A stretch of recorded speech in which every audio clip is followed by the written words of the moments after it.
And what an exciting moment it is to connect with you here again on PM Express on the Joy News channel. Already, John Mahama, the President of the Republic, has his ministerial appointments taking shape. Already, that is paving way for the President to fulfill and meet his timeline during the campaign promise, where he, of course, was confident that within the first 14 days of the NDC administration, his key appointments will be up and running. And of course, the ministerial nominees of John Mahama are beginning to stoke a lot of debate on the floor of Parliament, which we've been bringing to you ever since we started the coverage of the ministerial vetting all throughout here on the Joy News channel. And of course, part of the conversation has got to do with the issues of gender equity and the key dynamics that we're learning of tonight. Welcome to PM Express with me, Blessed Suga. And why don't we get to it? Because these are the talk of town, if you want to describe it as such,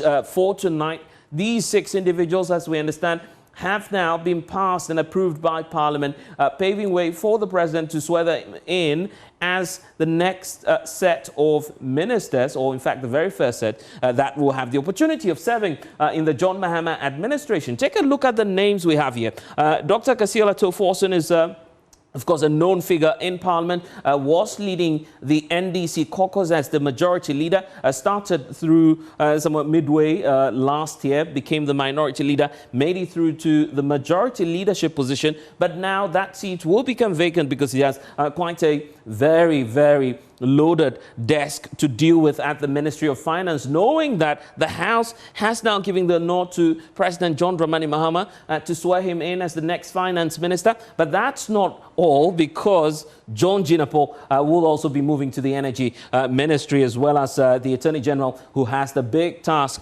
of taking up oral issues of anti-corruption and the other issues that are unfolding tonight that we'll be unpacking for you. But 3 more individuals you need to pay attention to, because Haruna Idrisu, as we know it, is now going to the Ministry of Education. The surprise for many, of course, who were hoping that he would have been in another portfolio. That's a bigger conversation that we'll be unpacking for you tonight, as I have some members of Parliament joining the conversation, and also hearing from some key political analysts and leaders of other political parties on what they think about these 6 names going in as the first batch that John Mahama, the President, may be swearing in any moment from now. Kwame Gavin-Sagboja is known because he was, of course, the one rallying the MPs at the time they were minority, and then transited into the majority side of the House. But now he has the opportunity of serving as the Roads and Highways Minister. And then we have Eric Opoku, who's the Agric Minister, now being approved by Parliament. And so obviously the President would do the needful and would want to meet that deadline that he has promised in the 2024 manifesto of the National Democratic Congress. Key ministerial appointees within the first 14 days of the administration. He's met that, but the bigger challenge for John Mahama tonight is to fulfill that promise of streamlining his ministerial appointees, trying as much as possible to deal with the numbers, 60. It's not been an easy task for the President. He, in fact, concedes that looking at the sheer numbers of the parliamentary seats that the NDC has, that's going to be a very arduous task. So let's get into it then, because this is the amounts we were dealing with, as much as 84 billion Ghana cedis, when, of course, we're running 27 ministries in, of course, the last administration.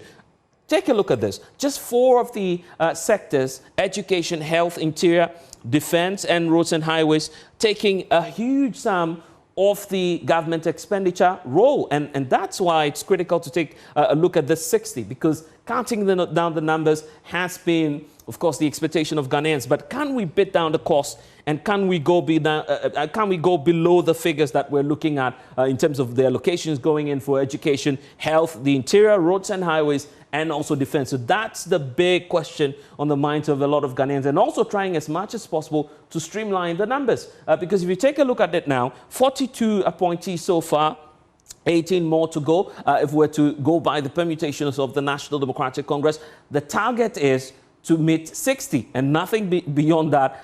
If it goes below 60, of course, Ghanaians will be celebrating that. But within the 42 itself, 16 of course, has to be taken for granted because there's very little you can do as the president. You have to appoint 16 regional ministers. It's given. So that's out of the figure and out of the way now because we have all these nominees up and running. The 23 out of the 26 have now met all of the ministerial vacancies that were created through the executive order the president had given by reducing the number of ministers. We'll get into that, but take a look at this great dynamic we have here. The promise of the NDC is to try as much as possible to appoint 30% of women into all the political appointees that the president will be doing, over 1,000 of them as we speak. But if you take a look at what's been happening so far and taking the indicators from the 42 that we're dealing with now, out of the 16 and 26 that we have, plus a minister of state, we now have and can clearly tell you that about 16.67% of that number of 42 will now be female. So 7 females in all, accounting for the total number of appointments that John Dramani Mahama, the president, is making. 35, obviously, will be from the other gender. The issue about regional balance is coming through because of the constitutional requirements. But if you take a look at it, what we have happening so far in the John Mahama administration is that almost every region indeed has a fair representation here. And, well, fair, it's arguable, but at least we can see and identify each individual representing all the 16 regions, which is in consonance with the pronouncements of the Constitution. But Volta region, the northern region, and you have some others like the Ashanti taking the lead with 3-3-2 in terms of the allocation so far. So, so far, so good for the base of the NDC, which is the Volta region, having one of the highest slots, as well as the northern region. And then you have the Western and Ashanti coming through with 2 each. This is the stark reality of John Mahama when, of course, he was exiting office in 2016, dealing with a total number of about 84 ministers or appointees and deputies. But his target now is to try and cut out as many as 20, when indeed the party has over 180 seats in parliament. How will they achieve that, and how will that be made possible? All we want to see now is this clear reality where, of course, John Mahama has taken the first step with the executive order, cutting down 7 ministerial creations or portfolios that the NPP was dealing with as of 2024. So there's a bigger task here of trying to merge, delete, or perhaps erase or scrap in all a total of about 7 that I was talking about. But here's the picture also in Parliament. Mind you, John Mahama is forming his government as the president, but there's the Affirmative Action Bill, which is also bringing into perspective now the issues about women representation. Stark reality in 1992, where we had about 8%. Indeed, we seem to be making some steady progress, but it's not catching up to the 30% promise that was made by the NDC. It's no fault of the NDC because in Parliament, you will have both women and men as well. So here we are in 2024. We've stagnated because if you take a look at what's happened in the 2020 elections, 15% of all the seats that we had went in for women. The same is the reality as we speak in 2024. And that's why tonight we're unpacking not just the ministerial appointments, but we're looking at issues of gender, both in Parliament, in government, issues of equity, and the other dynamics that you're concerned about. Be my guest here on PM Express. I am Blessed Suga. And when we start off, we'll hear from those who matter, including women as well, who are representing you in Parliament. Stay with us.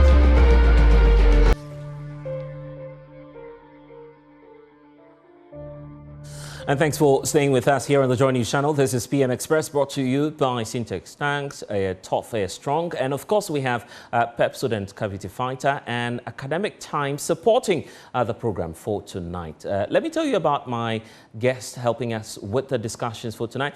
Joycelyn Teta is MP for North Dine in the Volta region. Bernard Mona is the flag bearer, the 2024 flag bearer of the People's National Convention.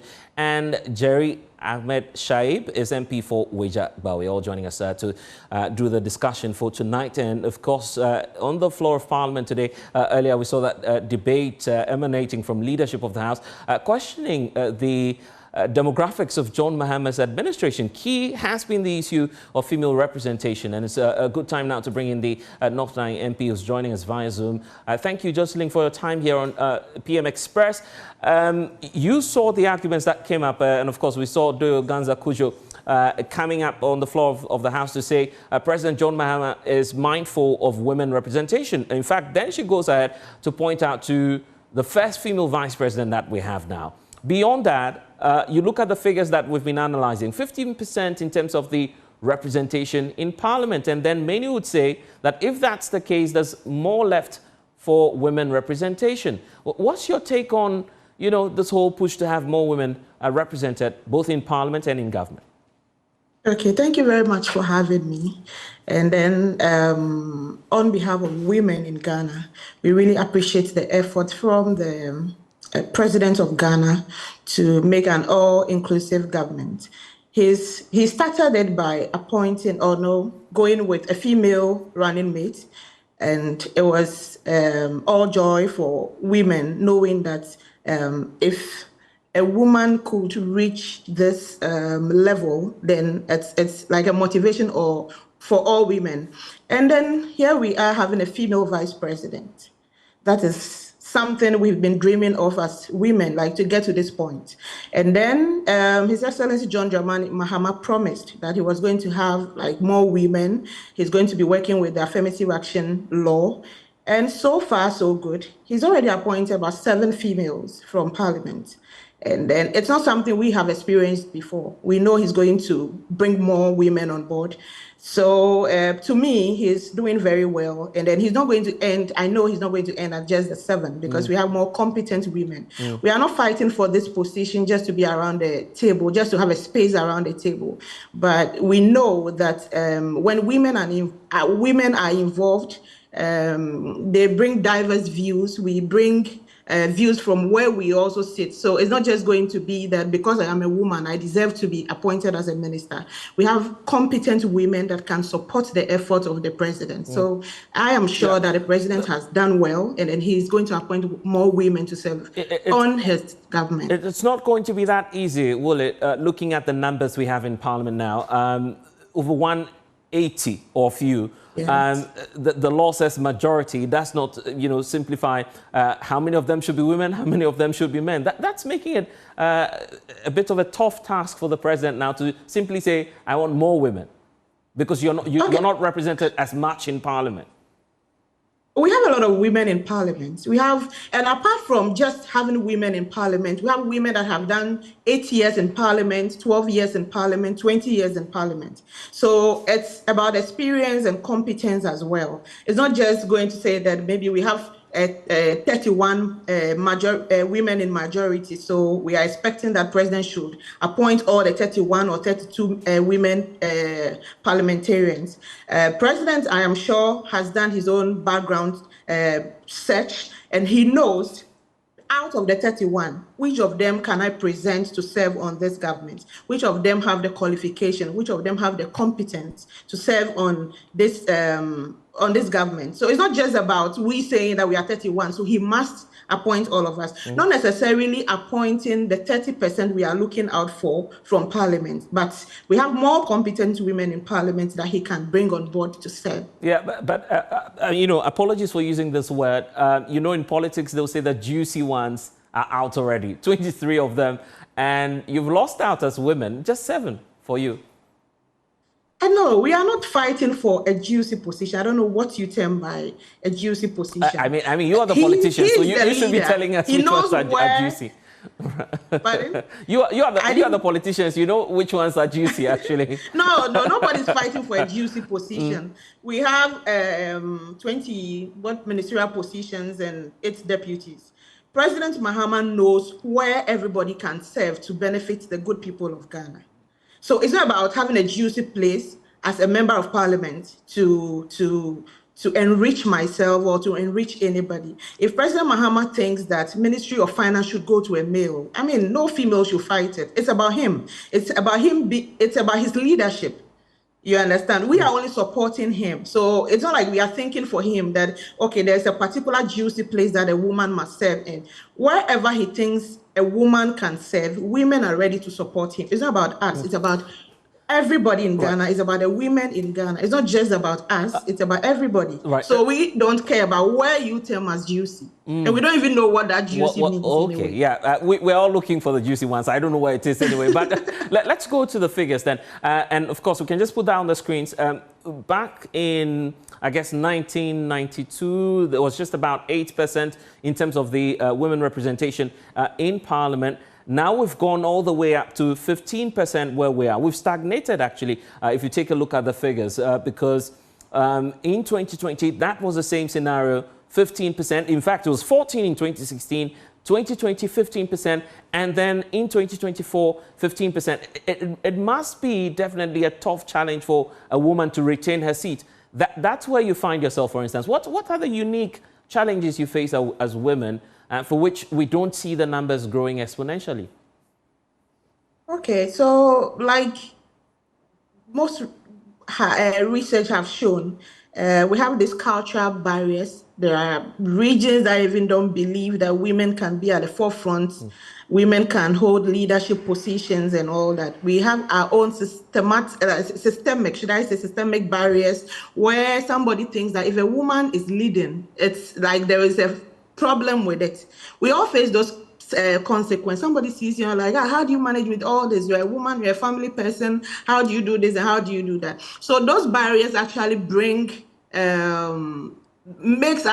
makes it difficult for us to increase the figures. It takes a lot of toughness. It takes a lot of dedication to say that I am a family person, I am doing this, I am doing that, but I can still serve my people.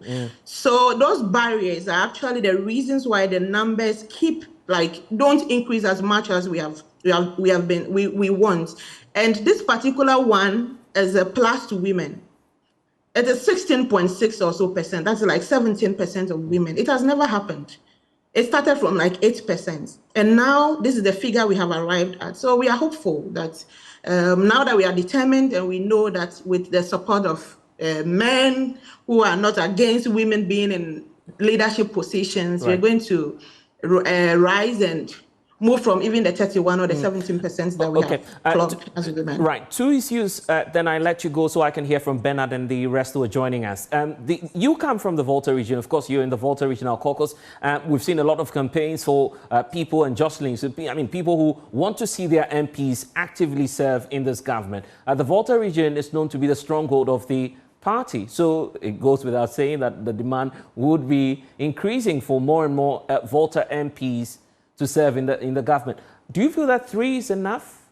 We've just seen 3 so far, 3 names so far. Is that enough? Oh, well, with the effort we have put in as a region, every region has performed, but with the effort we have put in as a region, I think we deserve more than the 3. That's what I think.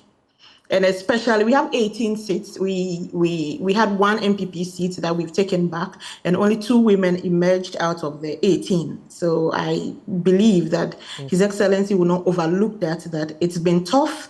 The resources we never had, but we worked hard and then made sure that we retained our seats. So we are hopeful that he will turn his eyes towards the Volta region. Since we are his stronghold and then we remain focused, we want to maintain that. So it will not be bad if it will not be bad if he increases the figures, but we leave that to the appointing authority. It's not for us to decide who he appoints or whom he doesn't appoint. No, it's not like a force that you must appoint these number of people from the Volta region. No, it's about him, what he decides. Okay, it's the decision of the president, obviously, because he has the appointing authority. Finally, you're a woman as well, and you come from the Volta region. Since you're asking for more allocations for the Volta region, are you willing to, avail your skills? Because this is not the first time you're being in Parliament. Of course, you've retained your seat as well. Is that something you're looking forward to? Okay, this is actually my 3rd term. I've already done 8 years in Parliament. And then I have said it on several platforms that if I have availed myself to serve my people, lead them in Parliament for these 8 years in opposition, and if His Excellency John Dramani Mahama feels that Joycelyn deserves a space around my table in my government, why not? I am ready to serve. Okay. Yes. I had Kofi Adam saying the same thing, but of course we wait to see what the final decision will be, because all of you are availing yourself now for the president. So we'll wait to see what the outcome will be. Jocelyn Tete, thank you so much for spending some time with us here at PM Express. I want to bring in now Bernard Mona because the PNC also declared support for the NDC going into the 2024 elections. Yet 23 ministerial appointments gone already. No PNC appointee, as compared to what the former president Nana Addo Dankwa Akufo-Addo did for the PNC then flag bearer Edward Mahama. And of course, Bernard Mona is joining us tonight. Thank you for spending some time with us. It's been a while, actually. Did you go into hiding? Where have you been? You know, I used to see you all the time, and we enjoy our frank discussions. Where have you been, Bernard? Well, since I require a visa to be on your show, been invited over the period. But after the elections, it was time to do some harvesting on my farm. I'm sure that if you've been following my social media handles, you'll notice that most of them are on the farm. I'm riding my horses and also supervising that we are able to harvest the maize. In spite of that, a portion of the farm was still burnt. Able to capture the bulk of the farm produce. And so I'm back in Accra. Anytime, send an invitation to me. I'll be at your call. Yeah, I would have loved to be doing that some more and watching you moving to the Ministry of Agric, because you love farming. Unfortunately, the PNC hasn't been giving that ministerial slot. Yet your party declared support for John Mahama. What do you make of the appointments being done so far? Because as far as we're concerned, the ministerial slot is over, isn't it? Well, I want to thank you for thinking that the PNC deserve the place within the appointments of John Dramani Mahama. But like Jocelyn said, the point is for John Mahama to determine whether he wants to appoint somebody from the PNC or from the MPP or from any other place. Failing to do that, it is his burden to carry. The PNC remains a resolute political party. We have a duty to critique and to support government policies and programs where they need be. And so we will continue to play our role. It is not the first time that a PNC member has been in government. Under President Kufuor, PNC members served in his government. Under President Atta Mills, PNC members served in the government. In fact, at the first term of President John Mahama, PNC members served in his government. If this time around he doesn't find that he needs to appoint anybody as a minister, well, it is for him and his party to look at. Obviously, the PNC took a solid decision to back the NDC to ensure that we're able to get change. But that is not to say that the NDC is under compulsion to appoint us. We know we have our game plan. If you appoint us, it's good. But if you don't appoint us, probably it's even better. Really? How do we believe that when, of course, we saw what happened in the 2016 era? Your predecessor, Dr. Edward Mahama, then, of course, had aligned with former President Akufo-Addo. He was rewarded, isn't it? Ambassador at large. Perhaps Ambassador Bernard Mona won't be a bad idea, is it?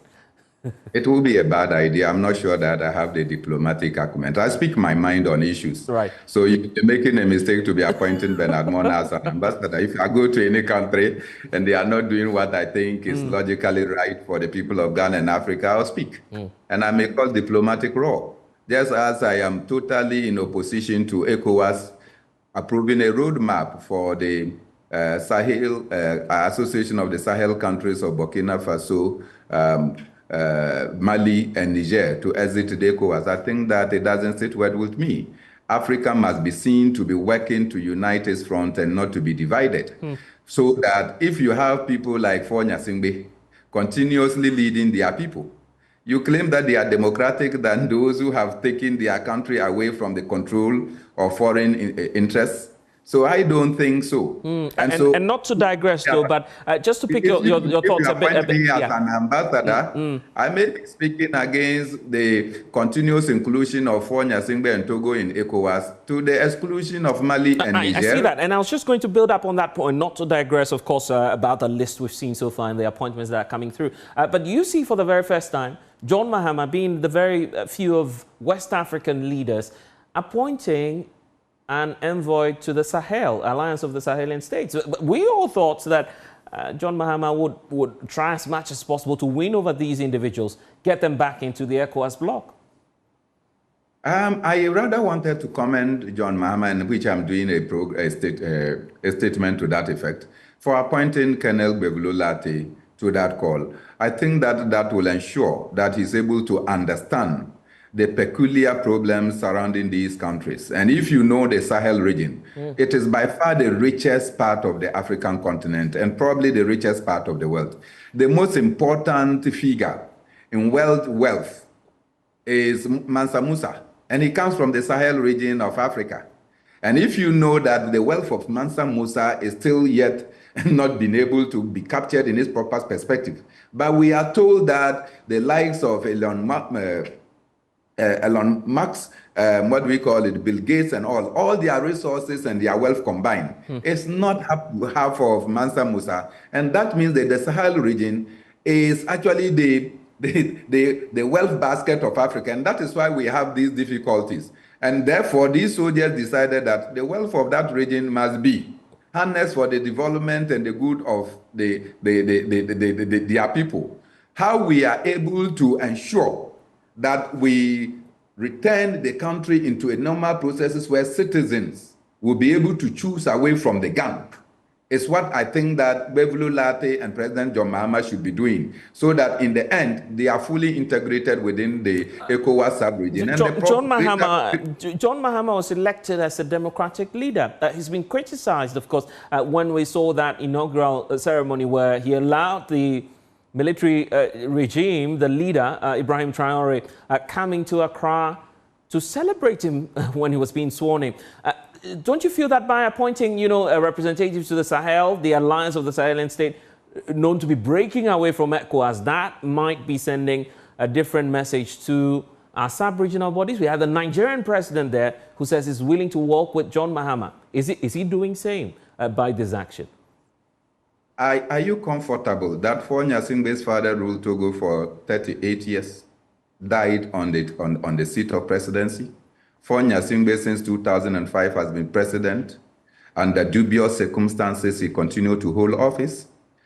Togo and African democracy is not a monarchy, or it's not a dynasty. How do you justify the continuous stay of Nyasingbe within the ECOWAS bloc, and then come and say that President Traore, who has by far demonstrated that the interest of Burkinabes far exceed that of the interests of foreign interests, should not be included in the affairs of ECOWAS? In any case, what does it profit any African leader to want to exclude Burkina Faso, Niger, and Mali from the regional bloc when we are keeping people who are actually, what we call it, wolf in sheepskins? I do not think that the likes of Paul Biya of Cameroon, the likes of Nyasingbe of Togo, constitute any democratic power for the people of Africa. And any day, any time, right. I am sure that if you subject this to vote, the people of Ghana will vote, the people of Africa will vote for President Traore, then they will vote for Paul Biya, or they will vote for Nyasingbe of Togo. Indeed. And Bernard, we'll get back to that. But I also want to bring in the MP for Wijagbawe, Ahmed Ibrahim, who's also with us. So Bernard, just stay on with us because the minority appear to be raising issues as well, even with the mode of appointment and, of course, the approach by the NDC. Jerry, thank you so much for spending some time with us. You, of course, were in Parliament today when your leadership was raising concerns about even the justifications around the numbers, women representation, regional balance, and more. For you, what's the top priority in terms of why you believe John Mahama's appointments still have a lot to be done, or some work to be done on it? Thank you very much. So first of all, the name is Jerry Ahmed Shai. There's no Ahmed. Forgive me. Forgive me for that. It's very important. My Yes. people of which I will not take you to court. I'm sure for many of them are watching me now and are wondering who I'm introducing, but apologies for that. Yes, it's Jerry Ahmed Shai. Yes, Yes. right. So, well, today we had two main reports before members to either agree or disagree on asking to either give their approval or otherwise. So the chairman of the Appointments Committee, Honorable Bernard Ayafo, laid those reports before Parliament, and then he had the support of the respected minority leader seconding the motions for those reports that were laid. And then by unanimous decision, the House adopted those two reports. In those two reports, we had the first one dealing with Honorable John Jinapo, Minister of Energy designate, Honorable Dr. Akutinga Ayine, Minister of Justice and Attorney General and Minister of Justice, and then Dr. Kaseola Atu Bafosi. I mean, members took time to virtually deal with their competencies, raised a few issues about where they felt that they did not really deal with questions well. They did not respond to those questions well. But at the end of the day, gave their unflinching support and approval to these three members who are all members of Parliament. So that was well dealt with. And then we had a session of now dealing with the second paper that was laid, second report. Yeah, the second batch you're referring to, Haruna Idrisu, Kwame Gabon-Sagboja, and the very last individual there. Yeah. Honorable Haruna Idrisu, Yes. Honorable Kwame Gabon-Sagboja, and then Honorable Eric Opoku. Right. So Govin's Minister of Roads, Eric Opoku, Agric, and then Honorable Haruna Idrisu, Education. Obviously, major issues were raised. So the minority chief whip, for instance, raised the issue of the free SHS and also proceeded to talk about the fact that he hopes that the review from NDC would not mean cancellation. And then other members tried to support the issue of continuation of projects that have been started by the MPP with reference to most of the projects in the educational sector, and that we are hopeful all those ones will be finished. And then the major issue of the free tertiary fees at the first term. Right. Sorry, at the first year. So, the respected minority leader also raised the issue of ensuring that students are paid and wouldn't want to go back and ask for refund, and that they could have rather put it in a manner and a form that the moment students got in there, the government would have taken care of these fees, especially as the government had promised earlier. So there are a few back and forth. But you all know that Honorable Haruna Idrisu has been a very respected, venerable leader in the House, and he had all members virtually agreeing to have him approved, so he was approved. Same with Honorable Kwame Gabon-Sagboja, which we didn't really have any issues with. And I saved that the former Minister of Roads came to make some distinctions and corrections from his part to the effect that Mr. Agboja, Honorable Agboja, has stated that about 600 and something kilometers of roads was what the president had done, and that wasn't the case. He actually mentioned about 13,000 kilometers of roads, and that he needed that to be corrected. I get that. So now the issue of the minority is that, yes, we have this the complement, and in fact, the numbers out. You've approved some of them, yet you believe that the former the president now, that's President John Mahama, would have to take into account other regions. That's where the majority, the minority leader started off from. Yes. I was going to get there. Oh, okay, precisely, yes. So I was going to get, so the provisional, the articles that are provided in the Constitution that has to make reference to, if I'm not mistaken. So there is the one that talks about gender. There is the one that talks about regional balance. I think it's Article 36B. I'm not too sure. I don't have the Constitution here with me, but basically talks about gender. And the minority leader made this emphatic statement that as of today, we have only 3 women who have been nominated for appointments, and that they have about 31 women in Parliament.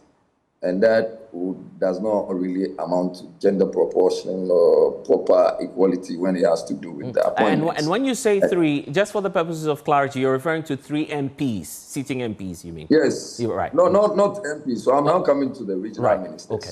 They have 3 MPs for main ministries. Okay. Apart from the region. So 4 other MPs have been made regional ministers. So in all, we have 7 MPs who are female, and that they have been made ministers. I don't know if you get where I'm right. I get the point now. But the problem is 30% of political appointees being women. That's the target of John Mahama. So he's not ended the process yet, you agree? In terms of the target? Well, I think now we have about 23, and you know, unless, and then the argument is that, so don't make the women, I don't want to use the word, don't let them be the second nest, let them be the first. Consider them because they have the capacity, they have the wherewithal, and they have the capabilities. So don't go and make them deputies. If you compare that to that of President Akufo-Addo, most women were made ministers. I'm not talking about women more than the men, but I'm talking about the fact that although we didn't have a lot of women in Parliament, those women were considered as substantive ministers. And that was the argument of the minority leader. I get that. For the sake of time, I want us to deal with... And then the issue of regional balance. Yeah, precisely. Just tackle that for me, because we need to work within time. The issue of the fact that we are in Greater Accra, and within Greater Accra, the Ghana Adangbe representation is virtually nil, and that you can only make mention of Honorable Namumo, who was a classmate, and now she is the only woman and also the main Greater Accra person on President Mahama's list. I'm sure you are going to talk about the regional minister, but that is... Yeah, but you have Sam George, for instance. Sam George has just been nominated to take charge of the communications ministry. So Sam George just came in at the point that the leader was making those but that's also dangerous grounds for you as the NPP, isn't it? When you take a look at what the Constitution says, the Constitution is mindful of regional balance. It does not talk about ethnic balance. Why are you going there as a party? Well, so these are the people, we know Greater Accra is a cosmopolitan region, but these are the people, they have about 27 seats in Greater Accra. So this is where we are coming to. And out of the 27 seats, how many of them have been given appointments? We are talking about a member of parliament like Honorable Alfredo Kuvandapoe, who has been there, this is his 3rd time. He had a margin of more than 22,000 votes. I mean, this is someone who clearly was then the mayor of Accra. I mean, what is stopping us from considering such a person? Are we thinking of making him a deputy?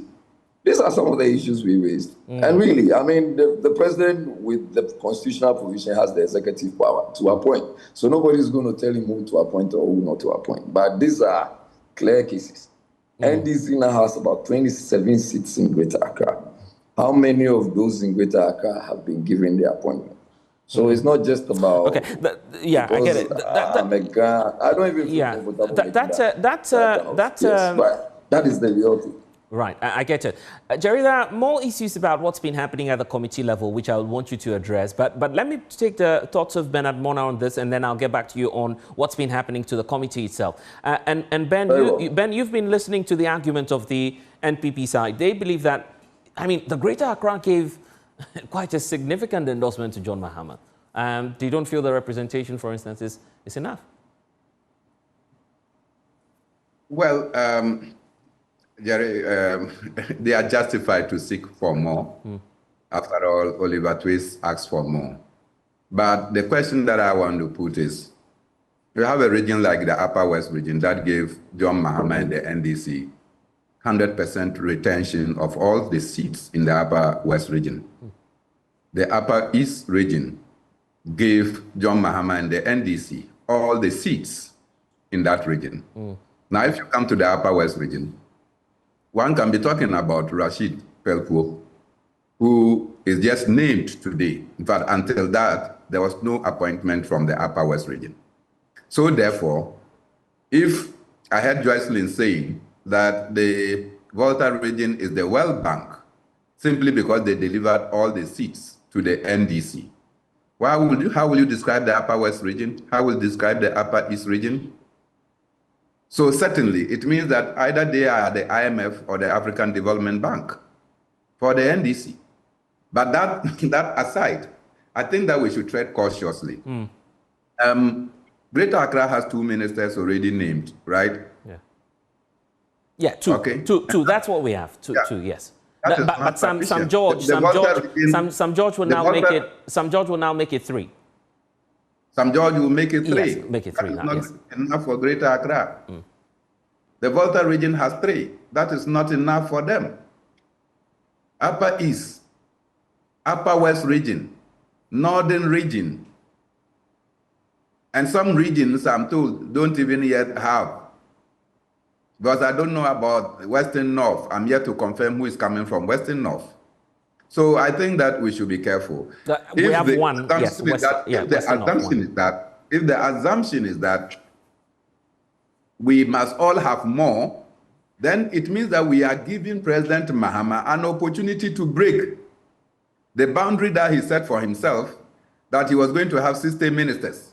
Do you feel, and on that, do you feel this is the time, well, John Mahama could tell Ghanaians honestly that, look, I was the one who made the promise. I said I was going to give you 60 ministers, but looking at the clamor, and of course, he's speaking about that in Tamale. You recall the Thanksgiving service at that branch of the Assemblies of God Church, where he says almost every chief is saying, you need to appoint my son as a minister or as a deputy. He seems to be stressed now. Is it time for John Mahama to come out and say, well, I can't work with the 60. After all, the former regime worked with around 80. So if I go with 65, 70, we're still okay. What do you think about that?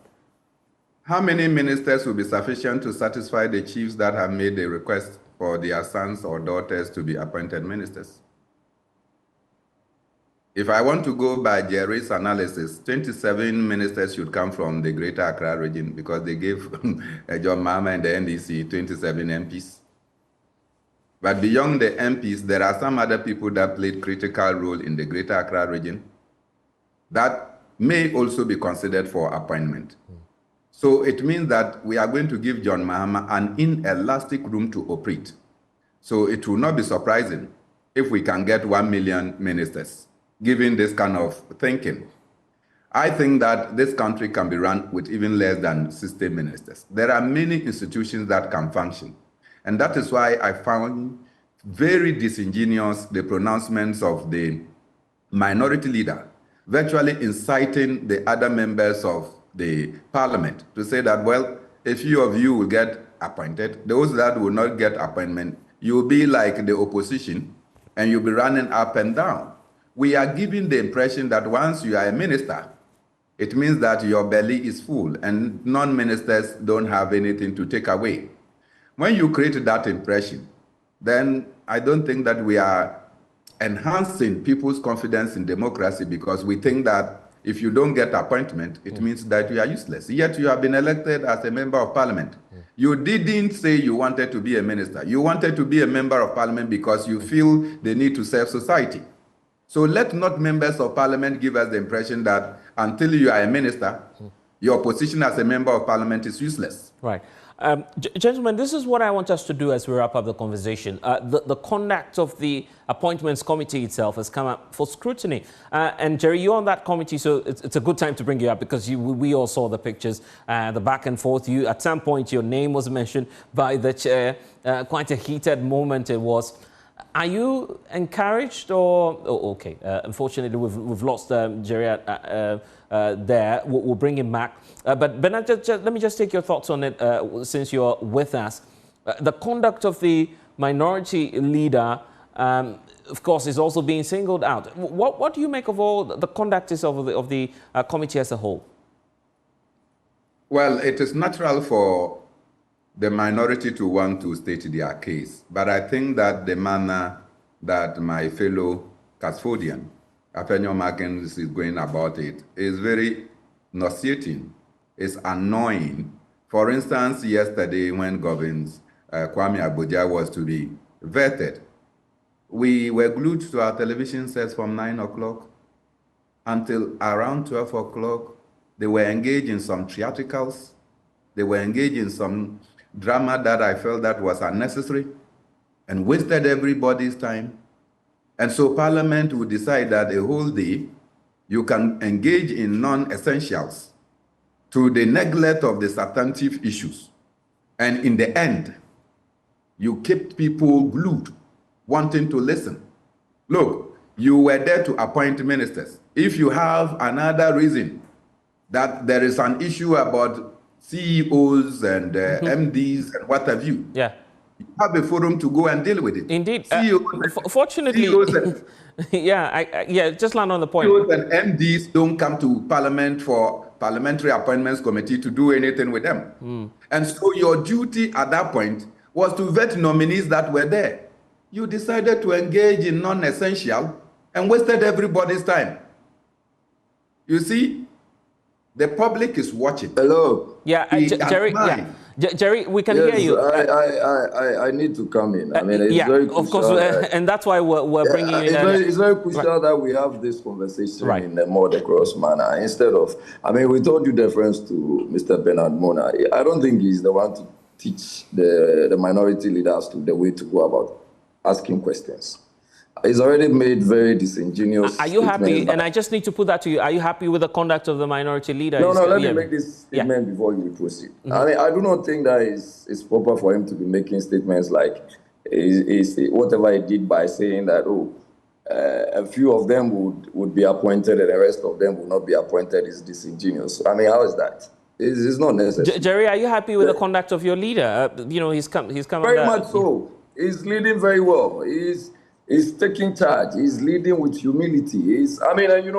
Some of these things, when you are not in Parliament, you may not even understand how these things work.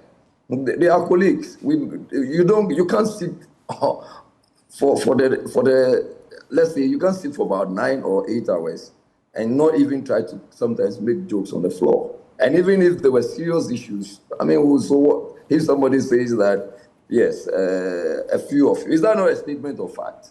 Is that not what the Constitution says? Is that not what President Mahama said? He said he's going to appoint 60 people. So if he's reiterating or emphasizing that, I do not think that... Okay, that's on the floor of Parliament, for instance. Take a look at what happened at the committee level. Kwame Govins Abuja appears before the committee, and for almost 2 or 3 hours, all you were doing was if you ever looked at the Hansard of Parliament, you would realize that someone like Honorable Aruna Ibisu, he's done more than that. And sometimes you need to make a certain statement. You don't get the opportunity to do so. So if the opportunity avails itself, and you know that you have all the cameras, and you can talk about issues, for instance, on Ablikuma North, you can talk about issues, for instance, or with reference to what's happening in Obuasi. What is stopping the minority leader from talking about What will you tell the people of Ghana who say that you're not cooperating with the majority side to make the appointments? We have shown utmost cooperation, and you should even find out. Shown utmost cooperation with the majority, with the chairman of the appointments committee. And how come we have about 2 reports on the floor and getting it approved today? It's all about cooperation. Today. We've been in the chamber for all this period. Meanwhile, whilst we were in the chamber, people are still going ahead with vetting. So how can that be someone who is not willing to get government to form his government? Right. Bernard, cooperation. Bernard, that's yes, I understand that my friend Bernard Mona is perhaps expecting to be appointed as an ambassador and all that, and maybe he's not been appointed. That is one of the ways we can talk to the minority leader who can step in for him and talk for him. Right. I will do so for him as well. And I think this is the best platform for me to start.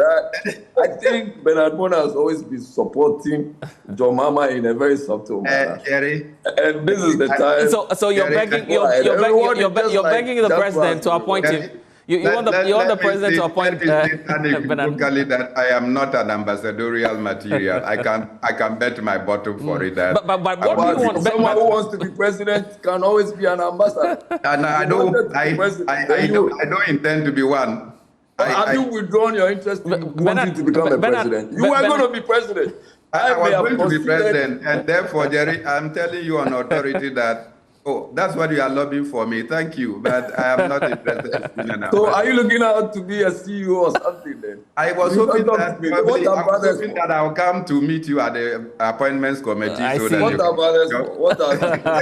Anyway, gentlemen, grateful. Bernard, you have any final word to share on this? Then I'll take that of Jerry and we can wrap up then. Importantly, let me state that, look, Parliament has its own ways and rules of dealing things, but I think that they must consider that the general public is interested in some of the happenings in Parliament. And Jerry, you may want to crack a joke, but you must also be sensitive that that joke may not be taken well with everybody. It's not a joke for us to be waiting for Parliament to start vetting of a roads minister for 3 hours. And then what are we engaging? We are engaged in non-essentials that don't mean that the minister was going to be vetted. And the things that you are engaged in, you could organize other platforms to deal and ventilate that without necessarily eating into our time. Okay. Why? It is not the first time that we have seen Ken Ofori-Atta was not in Parliament. His his budget was read. The day that Ken Ofori-Atta came to Parliament, there was a minority in place. They approved Ken Ofori-Atta without any delay. So submitting 2 reports to be approved. Yeah. We need to go. Cannot mean anything novel. Jerry, let me give you the final shot. So just to correct this, I never said that whatever the minority leader did was to create a joke or was for purposes of joking. I only said that we sit in Parliament sometimes more than 8 hours. And whatever he said was a statement of fact. The statement was to the effect that President Mahama said he is appointing only 60 ministers. And we are excited about that. So he only went on to say that your 60 ministers, we have this number. Looking at the number... Eric, what number of ministers? Okay. We can't take this now. Gentlemen, unfortunately, we've run out of time. We'll do this again, I promise you. And grateful that you've all spent some time with us here on PM Express. We call it a night. I am Blessed Sugan. Of course, these 2 gentlemen will be back again, hopefully, as the appointment committee continues its work.